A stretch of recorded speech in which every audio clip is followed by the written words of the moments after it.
Hello, and welcome to the Sarcastic Locksmith.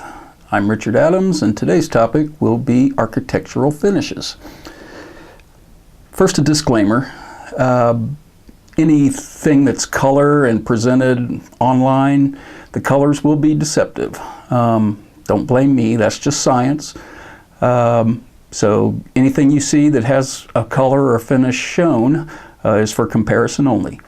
Keep that in mind, and should you need an actual finish sample, see your hardware provider or your local locksmith, and they should be able to provide you one. So finishes, otherwise known as colors, are primarily aesthetic. That is, to show off the opening in one fashion or another. But they're also important for extreme environment conditions as well, whether it's typically corrosive, but could be for any number of reasons. As with most door hardware, finishes can seem confusing, convoluted, even redundant. To add to the confusion, there are two governing bodies with different nomenclature, and we'll discuss those later. To further that, there are even manufacturers who have their own nomenclature. Why so complicated? I don't know, it's beyond me. I wish I knew. Well, actually, I take that back. I really don't want to know. There's only so much RAM in my head. Luckily, there's only a handful of common finishes, and they tend to pretty much follow one another.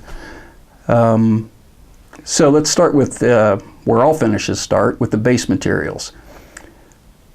They're usually brass, steel, bronze, zinc, or stainless steel. They can also be aluminum or plastic or really anything else you can form into a trim or whatever component you're looking at. They're chosen for many reasons, including but not limited to the cost of the material, the durability of the material, the ability to apply a finish to it, corrosive resistance, etc., etc. There are trade-offs, though, to each of these base metals or base materials. For instance, brass are fairly durable, and they're easy to apply a finish to, but they also tarnish really easy.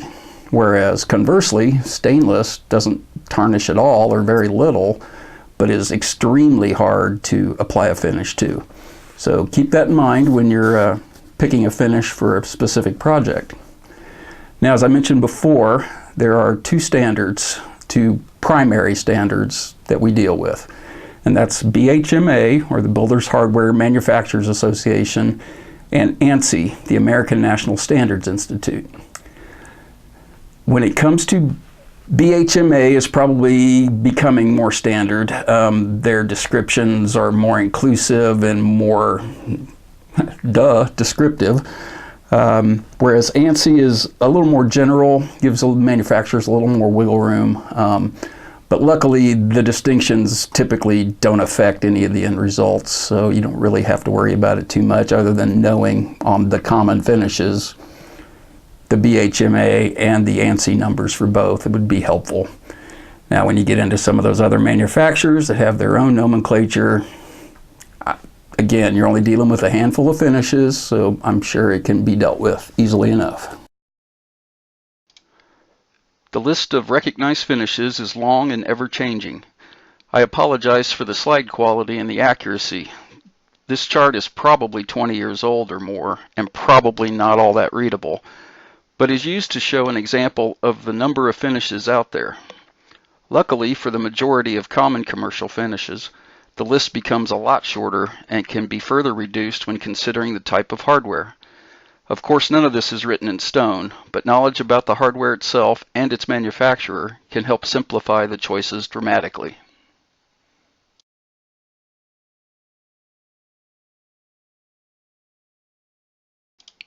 Here are the most common finishes for commercial hardware by type. This is a bit of a cheat because if the customer really wants an oddball finish, and they have both the time to wait and deep pockets, they can usually get it. Be sure to check the manufacturer's offering to make sure it's available in a particular series of lock. Architects are notorious for selecting oddball finishes because they add a distinction to the openings in a given building. That's not a bad thing, it's just an observation.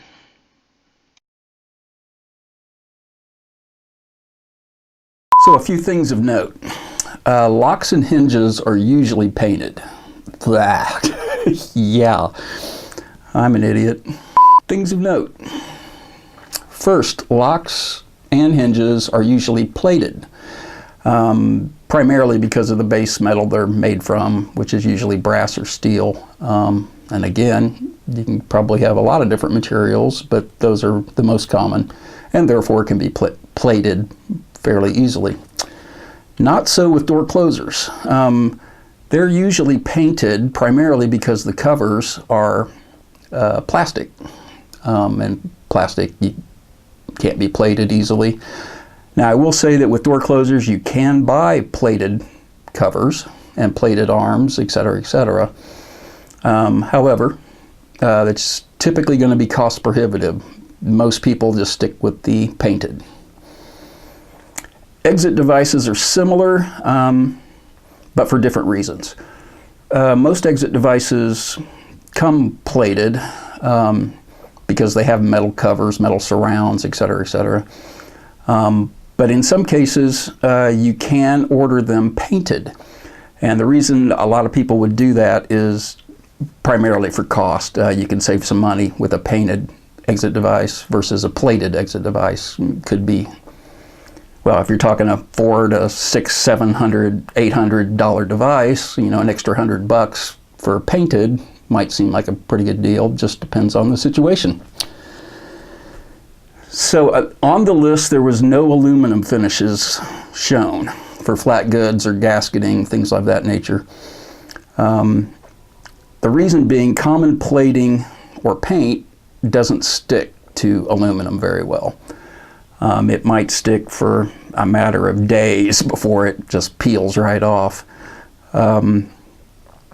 Typically with aluminum, there's a process called anodizing, which is basically electrically adhering a dry color to the material, to the aluminum. And it varies by manufacturer, that coloring that they anodize with. So the finishes can vary widely. Typically, that's primarily the reason you only see 3 finishes commonly with gasketing and flat goods, at least that are made from a base metal of aluminum. So be aware of that. Lastly, there's a term clear coat. Clear coat's basically a clear lacquer that's put over the finish to help protect it against scratches and corrosive environments, etc., etc. Not really an important thing. It doesn't affect the finish whatsoever, but you should be aware that, for instance, if you have brass hardware that's been clear coated, once you scratch that clear coat, which could be done as easily as with a ring or a watch or something, that scratch gives moisture a way to get in, and that's how tarnish begins. So it's something to note. So FYIs for novices and end users who don't know a lot about hardware. There's a few things you should consider when you're looking at the hardware finish aspect of any project. Cost is always a factor. Hands down, the king of finishes in commercial projects is 626 or US 26D.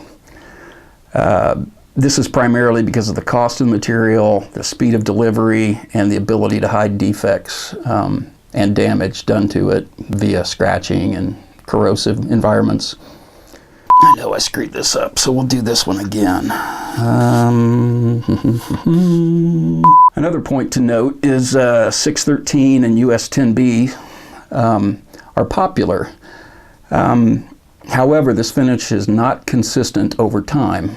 By its very nature, it's oil rub bronze, and it actually is oil. It comes out of the box kind of slimy, which, duh, it's covered with oil.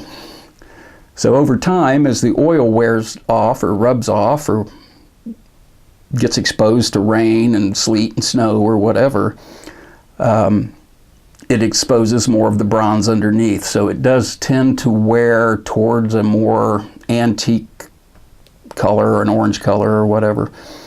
So I think it adds a lot of personality personally, but I've had customers complain, so it's worthy of note.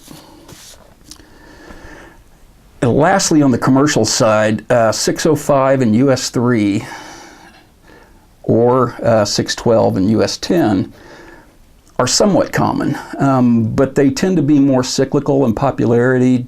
You might see projects, seems like every 15 to 20 years, you'll see a resurgence in one or both of those finishes.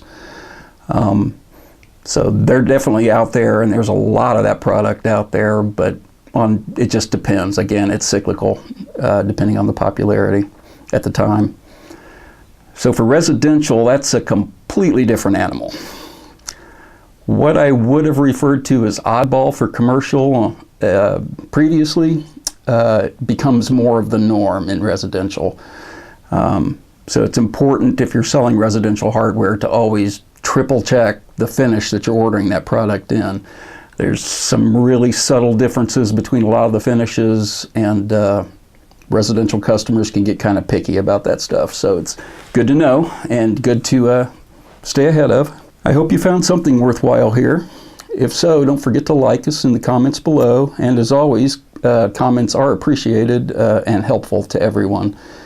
Thanks again, and we'll see you next time.